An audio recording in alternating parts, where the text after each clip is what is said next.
사람은 누구나 성공하기 위해서 살아갑니다. 망하려고 열심히 수고하고 노력하는 사람은 없습니다. 실패하기 위해서, 망하기 위해서 열심히 수고하고 일하는 사람이 어디 있겠어요?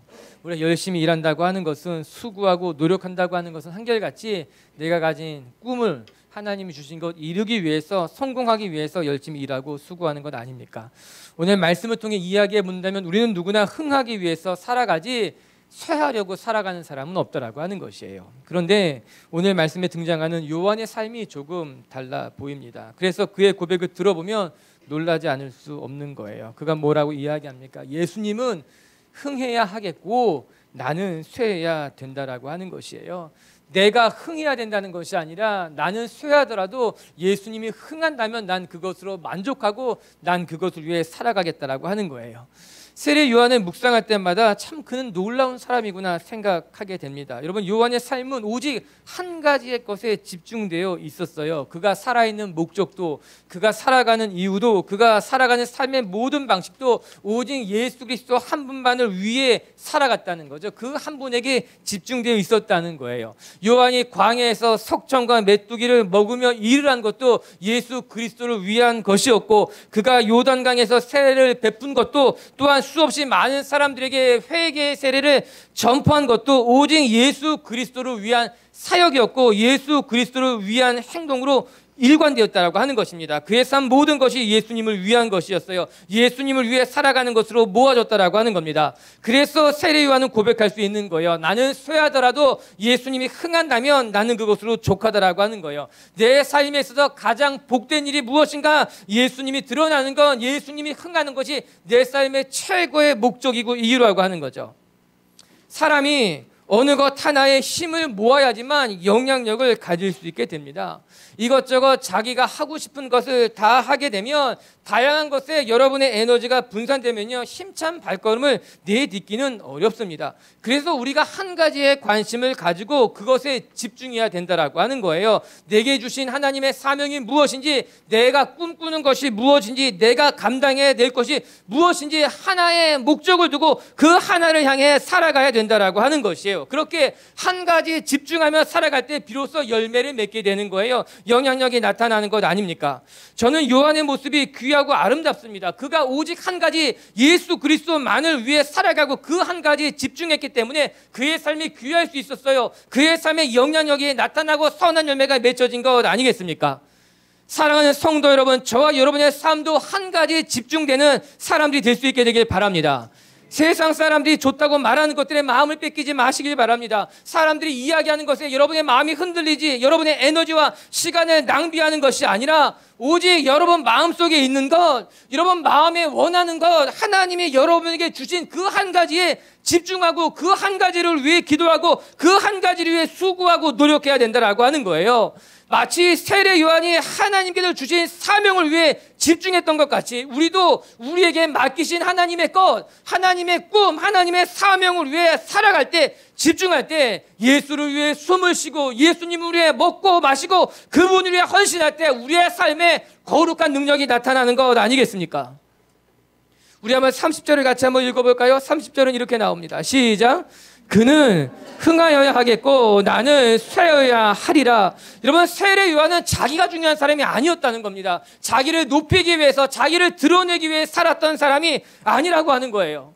어떤 사람을 보면요, 자기가 중요한 사람이 있습니다. 내가 주목받아야 되고 내 뜻대로 해야 되고 내가 원하는 것을 이루어야만 되는 자기가 중요한 사람이 있어요. 그러나 반면에 또 어떤 사람은 자기도 중요하지만 다른 사람을 더 중요히 여기는 사람들이 있습니다. 내가 말하는 것도 좋지만 다른 사람의 이야기에 귀를 기울여주는 사람이 있다라고 하는 거예요. 내가 주목받는 것도 좋지만 다른 사람을 주목해주는 사람이 있다라고 하는 것입니다. 그리고 그런 사람을 통해 하나님이 역사하는 것 아닙니까? 세례 요한은 후자였다라고 하는 거예요. 그는 사명이 중요했지 자기 자신이 중요한 사람이 아니었어요. 하나님의 뜻을 이루는 것을 위해서 헌신할 줄 아는 사람이었지 내 마음, 내 뜻을 일구기에 살아간 사람이 아니라고 하는 겁니다. 오늘 세례 요한을 보면서 이 사람이 귀하구나. 이 사람이 생각하는 것, 이 사람이 바라는 성공, 이 사람이 꿈꾸는 것은 무엇인가 하면은 예수님이 흥하는 것이 그의 삶에 있어서 가장 소중한 것이었기 때문에 그는 예수님이 흥하는 것이 자기의 삶의 성공이었던 거예요. 예수님이 드러나는 것이 자기의 꿈이었다라고 하는 것입니다. 오늘 우리가 이 세례 요한을 묵상하면서 나를 바라보고 나를 주목하고 나를 위해 살아가는 인생이 아니라 오늘 세례 요한처럼 하나님을 위해 하나님의 사명을 위해 집중하며 살아갈 수 있는 분들이 될 수 있게 되게 주의 이름으로 축복합니다. 그럼 어떻게 할게? 과연 세례 요한이라는 사람은 어떤 사람이기에 이렇게 한 가지에 집중하며 하나님이 주신 사명을 위해 살아갈 수 있겠는가? 오늘 그것을 우리가 같이 한번 묵상해 보기를 원하는 거예요. 오늘 말씀을 통해 우리가 첫 번째 배워야 될 것이 있어요. 그것은 무엇인가 하면 세례 요한이 어떤 사람이었는가? 그는 오직 하나님 한 분만을 바라보며 살아왔기 때문에 그것이 가능했다는 겁니다. 즉 예수님은 흥해야 되고 나는 새해도 괜찮습니다 라고 고백할 수 있었던 것은 요한이 사람을 바라보지 아니하고 오직 하나님만 바라보며 살아왔기 때문에 그것이 가능했다는 거예요. 오늘 본문을 보게 되면은 예수님께서 유대 지역에 와서 세례를 베풀기 시작하셨습니다. 그리고 예수님께서 세례를 베푸시는 곳과 가까운 곳에서 세례 요한도 세례를 베풀고 있었던 거예요.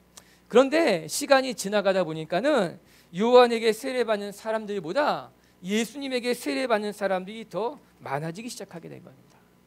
제자들의 마음이 어려워지기 시작하는 거예요. 뭔가 불편해진 거죠. 우리 26절을 같이 한번 읽어볼까요? 26절입니다. 시작. 그들이 요한에게 가서 이르되 라삐여 곧 선생님이 증언하시던 이가 세례를 베풀매 사람들이 다 그에게로 가더이다. 예수님이 세례를 베풀매 사람들이 다 그에게 가더이다. 이렇게 기록되어 있지 않습니까? 제자들의 말 속에 뼈가 있는 것을 쉽게 볼 수 있습니다. 제자들의 마음이 상한 것이 말씀을 통해 전달되지 않습니까? 전에는 우리에게 왔습니다. 전에는 우리가 더 많은 사람에게 세례를 베풀었지만 이제 사람들이 선생님에게 오지 아니하고 예수님에게 간다라고 하는 거예요.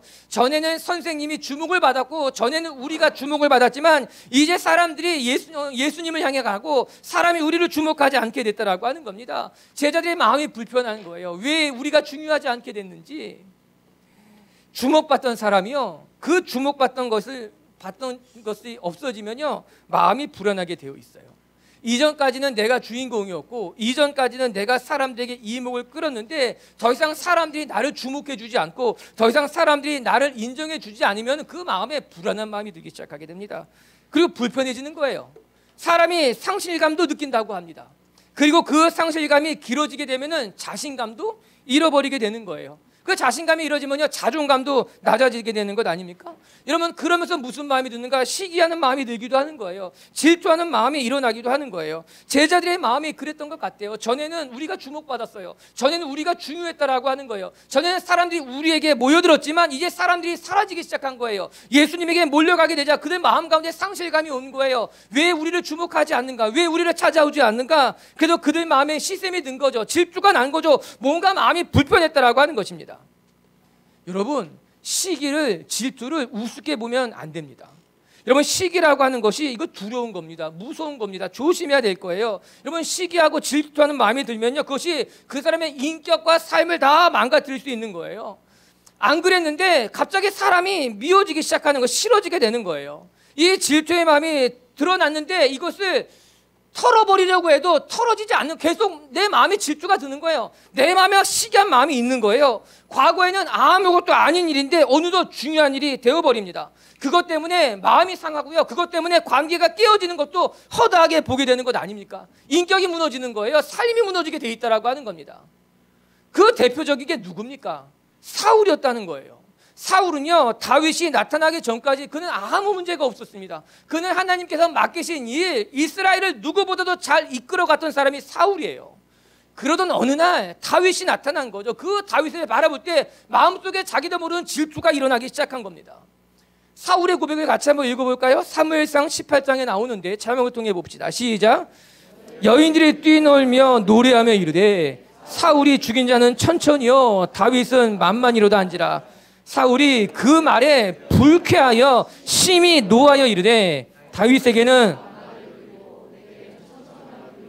그가 더 얻을 것이 이 나라 말고 무엇이냐 하고 자기에게는 천천이라고 하더니 다윗에게 만만이라 이야기한 것이 마음에 질투가 난 거예요. 분이 난 거죠. 견딜 수 없었던 것 아닙니까? 그리고 사울의 마음이 그때부터 삐뚤어지기 시작하게 됩니다. 여러분 8절은 뭐라고 나옵니까? 사울이 그 말에 불쾌했다라고 하는 거예요. 내가 왕인데 왜 나한테는 천천이라고 하고 저 사람은 나의 신한데 부한데 저 사람에게 만만이라고 이야기하는 것이 합당하냐는 겁니다. 내가 왕이죠. 내가 리더인데 어떻게 나한테 이렇게 대할 수 있는가? 불쾌했다라고 하는 겁니다. 그런데 그 불쾌했던 마음을 되씹어 보니까는 자꾸 그 불쾌한 마음이 떠오르다 보니까 뭐라고 나옵니까? 그가 심히 노하게 됐다라고 하는 분이 난 거죠. 견딜 수 없이 마음이 불같이 일어나기 시작했다라고 하는 겁니다. 그리고 나서 뭐라고 말합니까? 그렇다면 이제 다윗이 이 나라를 빼앗아가는 것도 시간 문제 아니겠냐라고 하는 거예요. 과한 생각인 거예요. 그러나 그건 아니었어요. 그런데 사울의 마음이 거기까지 가버리게 된 겁니다. 처음에는 불쾌했는데 불쾌했던 마음을 고씹어 보니까 심히 분하게 되고 심히 분한 마음을 그냥 내버려 두니까는 나라까지 빼앗아 갈 정도로 그 과하게 넘어져 버린 것 아닙니까? 점점 생각은 삐뚤어지기 시작했어요. 질투와 시기가 깊어지는 것으로 말미암아 사울의 인격과 삶이 병들기 시작한 거죠. 결국 사울은 자기의 감정을 컨트롤하지 못하고 하나님께서 기름 부으신 초대 왕이었지만 처참한 최후를 보내게 된 것 아닙니까? 오늘 본문으로 다시 되돌아와서 생각해 본다면 요한의 제자들은 문제가 뭐였습니까? 요한의 제자들은 끊임없이 사람을 바라보고 사람들에게 신경 쓰고 있었다라고 하는 거예요. 누가 더 많이 찾아왔는지, 사람들이 지금 누구를 더 많이 주목하고 있는지 요한의 제자들은 끊임없이 사람들이 거슬렸다는 거예요. 사람들의 주목, 사람들의 인정, 사람들이 몰려드는 것이 그의 마음속에 끊임없이 시험거리로 남았다라고 하는 것입니다. 사랑하는 미체교회 성도 여러분, 우리가 사람에게 신경 쓰기 시작하면요 한없이 끝도 없이 신경 쓰게 됩니다. 사람에게 잘 보이고자 하면요 끊임없이 무너질 수밖에 없는 거예요. 중요한 건요 사람들이 나를 어떻게 보는가, 사람들이 나에게 어떻게 비치는가가 아니라 하나님이 나를 어떻게 바라보고 계신가, 내가 사람에게 인정받는 것이 아니라 하나님이 지금 나를 인정하고 계시는가, 하나님이 내게 맡겨진 길, 내가 감당해야 될 것이 무엇인가를 바라보는 것이 중요하다라고 하는 거예요. 여러분의 인생에 사람들에게, 사람들의 말에, 사람들의 인정에 휘둘리지 않게 되기를 바랍니다. 오늘 세례 요한을 바라보시기 바랍니다. 요한은 사람을 보지 않았어요. 요한은 사람들이 몰리는 것이 중요하지 않았어요. 그리고 그는 고백합니다. 그것이 모두 다 하나님의 뜻이라면 하나님의 뜻대로 될 것이라는 거죠. 27절 같이 함께 읽어볼게요. 시작. 만일 하늘에서 주신 바 아니면 사람이 아무것도 받을 수 없느니라.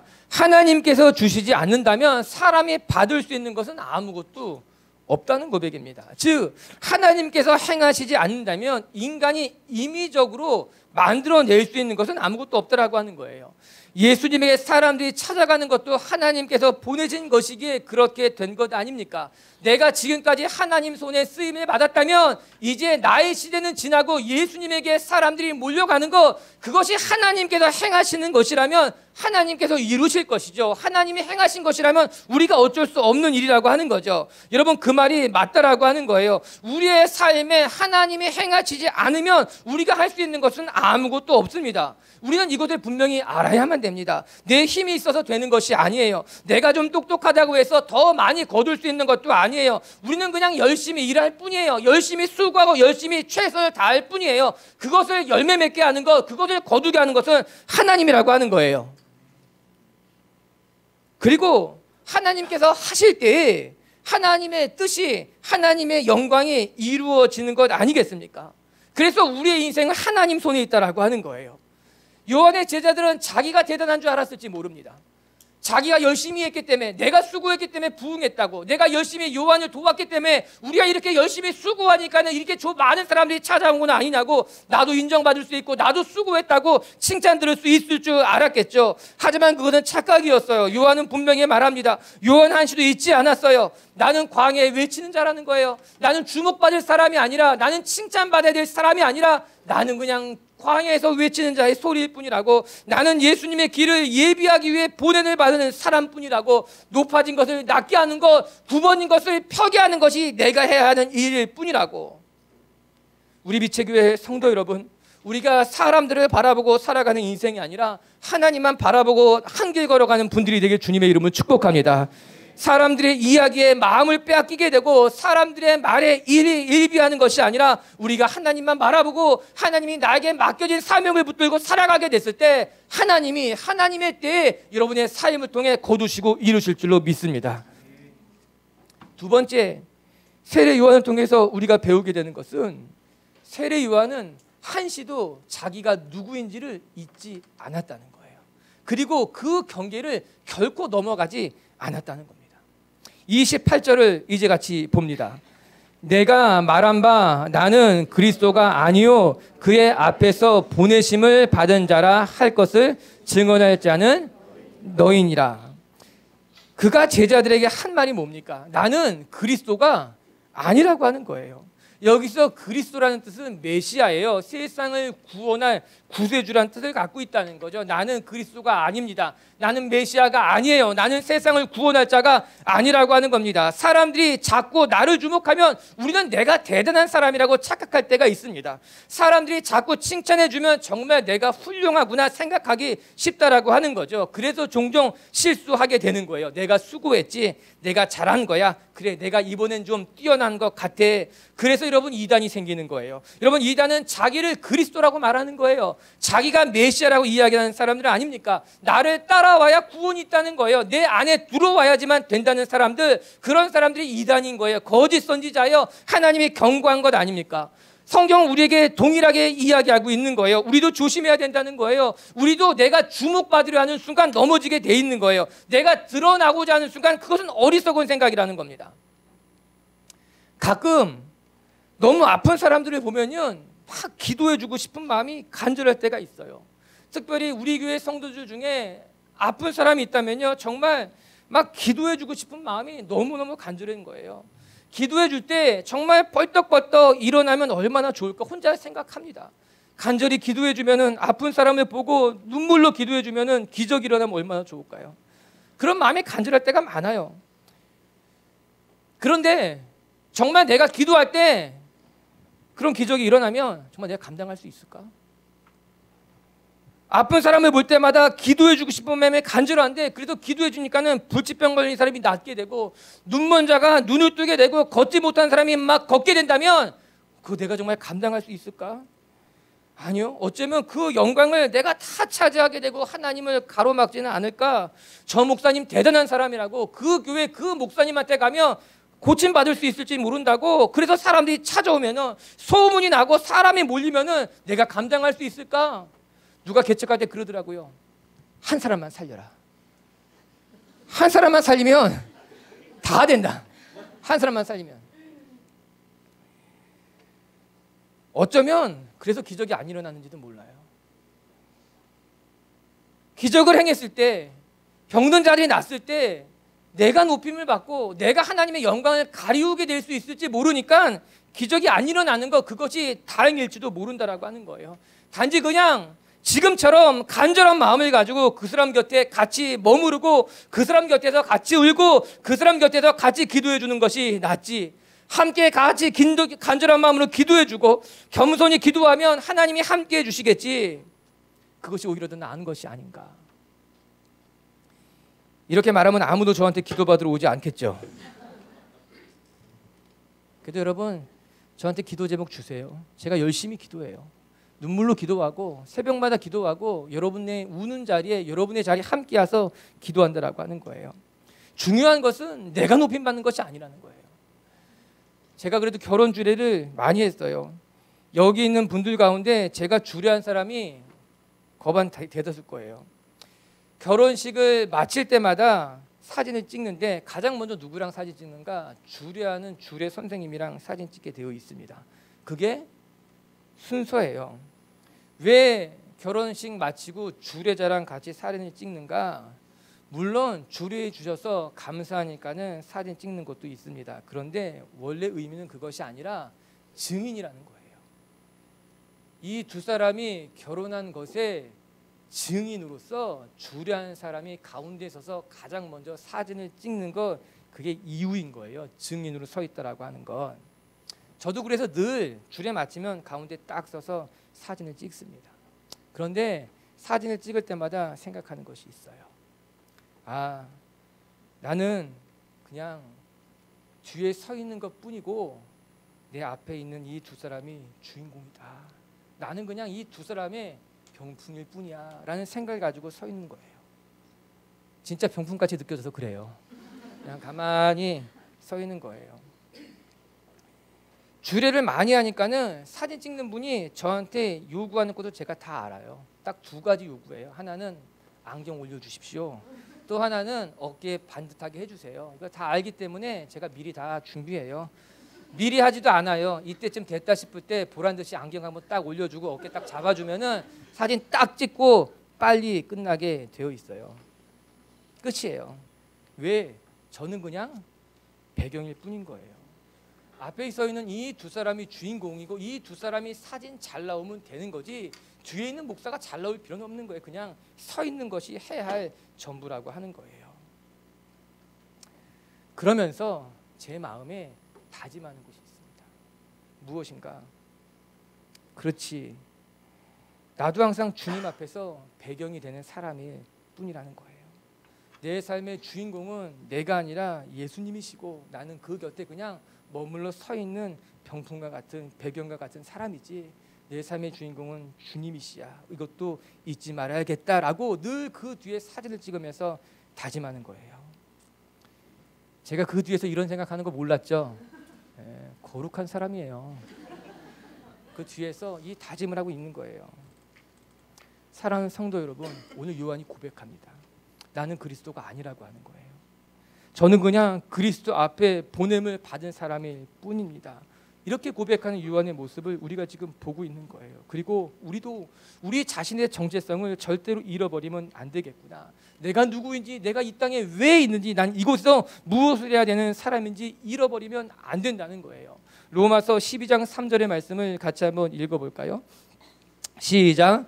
내게 주신 은혜로 말미암아 너희 각 사람에게 말하노니 마땅히 생각할 그 이상의 생각을 품지 말고 오직 하나님께서 각 사람에게 나누어 주신 믿음의 분량대로 지혜롭게 생각하라. 마땅히 생각할 것 이상의 것을 품지 말고 누구든지 믿음의 분량대로 살아가자라고 이야기하고 있는 거죠. 이 말씀을 세 번역을 이렇게 번역하고 있어요. 우리 한번 자막을 통해 읽어봐요. 나는 내가 받은 은혜를 힘입어서 여러분 각 사람에게 말합니다. 여러분은 스스로 마땅히 생각해야 하는 것 이상으로 생각하지 말고 하나님께서 각 사람에게 나누어 주신 분수에 맞게 생각하십시오. 아멘. 각 사람에게 나누어 주신 분량에 따라 분수에 맞게 살아가야 된다라고 하는 거예요. 이 말씀이 마음에 와닿는 거예요. 우리가 우리의 분수를 알아야 된다는 거예요. 내 그릇이 얼마나지, 내게 주신 은사가 얼만큼인지, 나는 무엇을 위해 얼만큼 어떻게 살아가야 될지 자기 분량을 알고 자기 분수대로 살아가야 된다라고 하는 거예요. 내가 좀 은사를 받았다고 다 할 줄 안다고 생각하면 안 되는 거예요. 남들보다 은혜를 좀 많이 받았다고 내가 최고로 생각하면 안 된다고 이야기하는 거예요. 각 사람에게 분량에 따라 우리는 분수에 맞게 생각하는 것, 내가 누구인지 늘 겸손하게 살아가는 것이 오늘 우리가 살아가야 될 삶 아니겠냐는 거예요. 오늘 요한의 모습은 볼수록 참 귀해요. 28절을 제가 다시 한번 읽어드리면 이렇게 고백 나옵니다. 내가 말한 바 나는 그리스도가 아니요. 우리가 지금 묵상한 거예요. 그리고 그 뒤에 이렇게 나옵니다. 그의 앞에 보내심을 받은 자라고 한 것을 증언할 자는 너희니라. 즉 요한이 제자들에게 뭐라고 말하는가? 선생님, 모든 사람들이 선생님을 떠나 예수님에게 갑니다라고 시기와 질투로 사로잡혀 있는 그들에게 요한이 무엇이라 말해주고 있는가 하면 아니라고 하는 거예요. 내가 지금까지 내 자신을 부인하며 내가 예수 그리스도보다 앞서지 않았던 것을 너희가 보지 않았느냐? 난 단 한 번도 예수님보다 앞서지 않았고 단 한 번도 내가 그리스도라 이야기하지 않았고 단 한 번도 내가 주목받지 않으려고 한 것을 너희가 지금까지 보았는데, 너희가 지금까지 알았는데 너희가 그렇게 말하면 어떡하냐는 거예요. 내가 늘 예수님보다 뒤에 있었던 것, 내가 늘 내 자신을 지켰던 것, 너희들이 증인이 돼야 되는 건 아니겠느냐. 저는 이 말씀이 너무나 강하게 들린 거예요. 도전이 된 거예요. 요한의 말을 한마디로 말하면 내가 어떻게 살아왔는지 너희가 증인이라고 하는 거예요. 내가 늘 겸손하게 살았던 것, 내가 늘 예수님 뒤에서 예수님을 높인 것, 내가 예수님보다 주목받지 않기를 바랬던 것, 내가 그것을 삶으로 너희에게 다 보여주지 않냐는 거예요. 그것을 너희가 봤는데 너희가 증인이 돼야지. 너희가 그대로 증언해 줘야지. 오늘 제가 어떻게 살았는지 여러분이 제 믿음의 증인이 돼야 된다고 하는 거죠.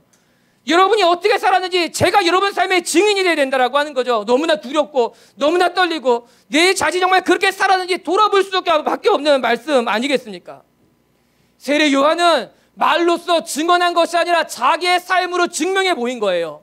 말로써 자기의 삶을 선포한 것이 아니라 그의 삶으로, 몸으로, 행동으로 보여주었다라고 하는 것입니다. 요한은 성숙한 사람이었어요. 자기의 삶을 통해 어떻게 살아가는 것이 진짜 제자의 삶인지 입증해 보인 사람이라고 하는 거죠. 그저 먼지와 같은 존재로, 병풍과 같은 사람으로 오직 예수 그리스도만 드러나기 위해 살아갔던 사람이 요한인 것이죠. 우리 비치교회 성도 여러분, 우리도 우리 자신이 누구인지 절대 잊지 말고 예수 그리스도를 드러내기 위해서 때로는 병풍처럼, 때로는 조연처럼, 때로는 아무것도 아닌 것처럼 살아갈 수 있는 성숙한 하나님의 사람들이 되길 주의 이름으로 축복합니다. 그것으로 기뻐하고 그것으로 만족하고 그것으로 즐거워할 때 우리의 삶에 하나님의 뜻이 이루어질 줄로 믿습니다. 세 번째, 그 세례 요한은 또 어떤 삶을 살았기에 그것이 가능했느냐? 세례 요한은 예수님이 인정받는 것, 그것이 그에겐 기쁨이었다는 겁니다. 내가 인정받는 것이 기쁜 것이 아니라 예수님이 인정받는 것이 그에게 삶의 기쁨이었다. 29절을 우리 한번 같이 읽어볼게요. 29절 시작.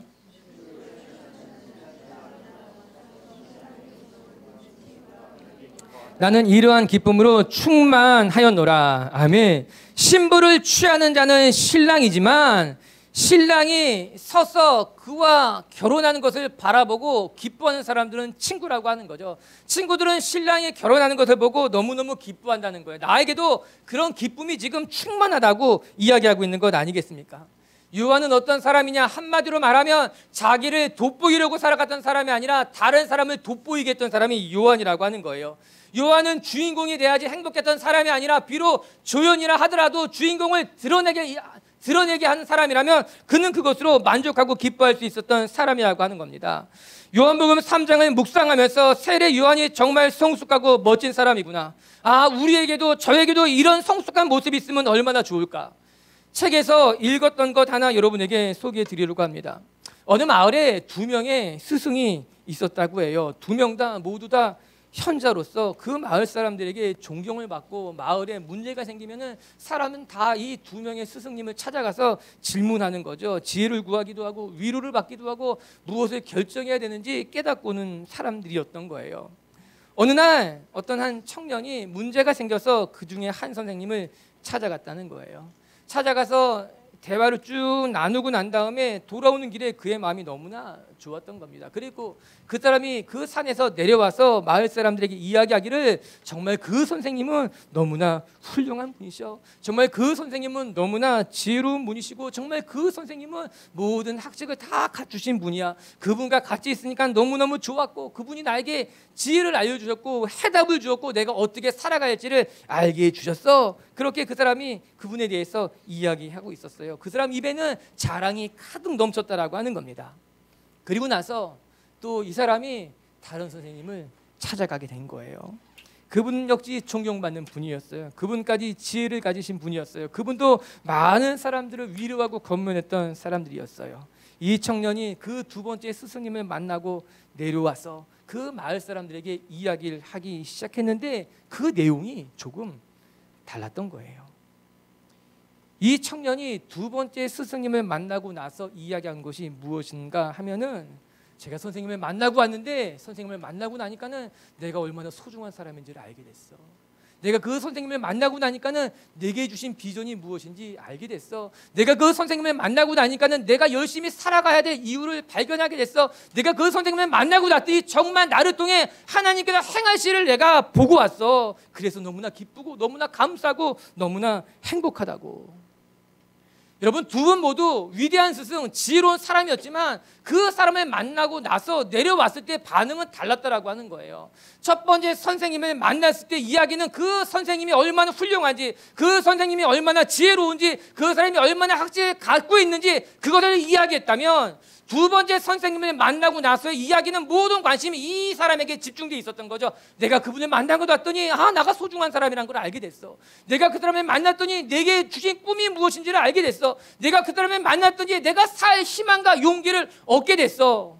오늘 우리가 이 두 사람의 스승을 바라보면서 무엇을 생각해야 될 것인가? 여러분, 우리도 누군가 우리를 찾아온다면 저 목사님 훌륭한 사람이야, 저 목사님 지혜로운 사람이야, 저 목사님 대단한 사람이야가 아니라 그 목사님을 만나고 났더니 내가 살 희망이 생겼어. 그 목사님 만났더니 내 길에 모이기 시작해. 그 목사님을 만났더니 내게 말려진 꿈이 무엇인지 알게 됐다는 거예요. 어떤 직장에 가면요, 그 직장이 좋은 직장 같고, 그 직장이 대단한 직장 같고, 그 직장이 너무나 가고 싶은 마음이 들지만, 어떤 직장에 가게 되면 그 직장에 가니 내가 해야 될 일이 뭔지 알았어. 그 직장에 갔으니 내가 해야 될 일을 찾고 그 직장에서 나를 완성할 수 있었어. 그 직장에 가니 내가 정말로 소중한 사람이라고 여김을 받게 됐어.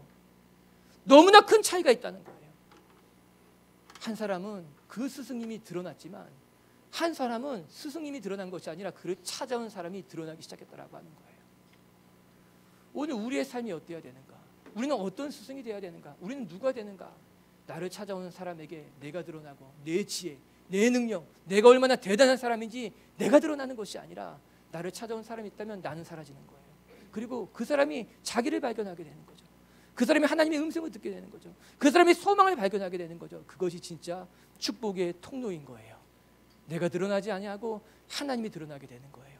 내가 사는 것이 아니라 그 사람이 살아나게 되어 있는 것 아니겠습니까?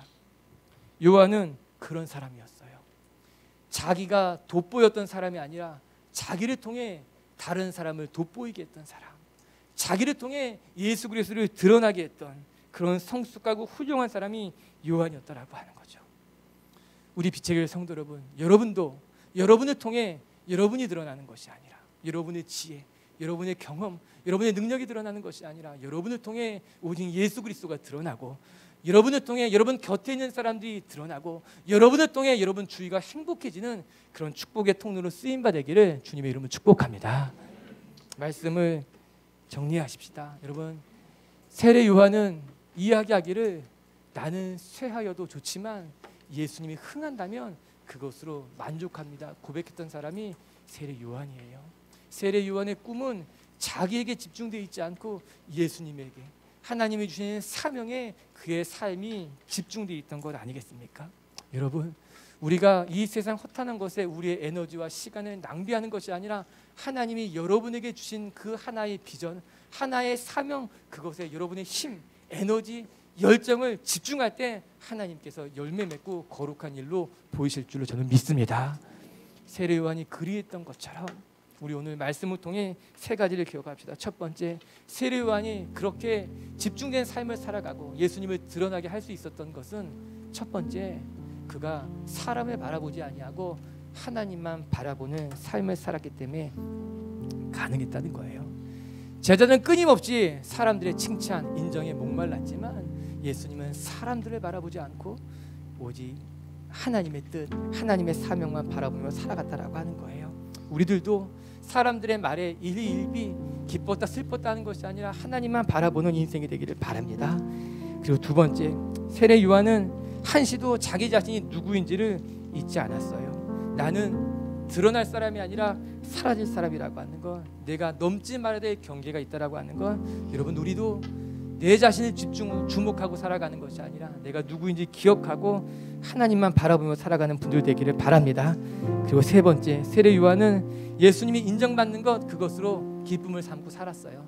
내가 드러나지 않아도, 내가 존중받지 못해도 예수님이 드러난다면, 예수님이 인정받는다면 그것이 그의 삶의 기쁨이었다는 거예요. 성숙한 사람이에요. 우리 성도들도 그랬으면 좋겠어요. 할렐루야.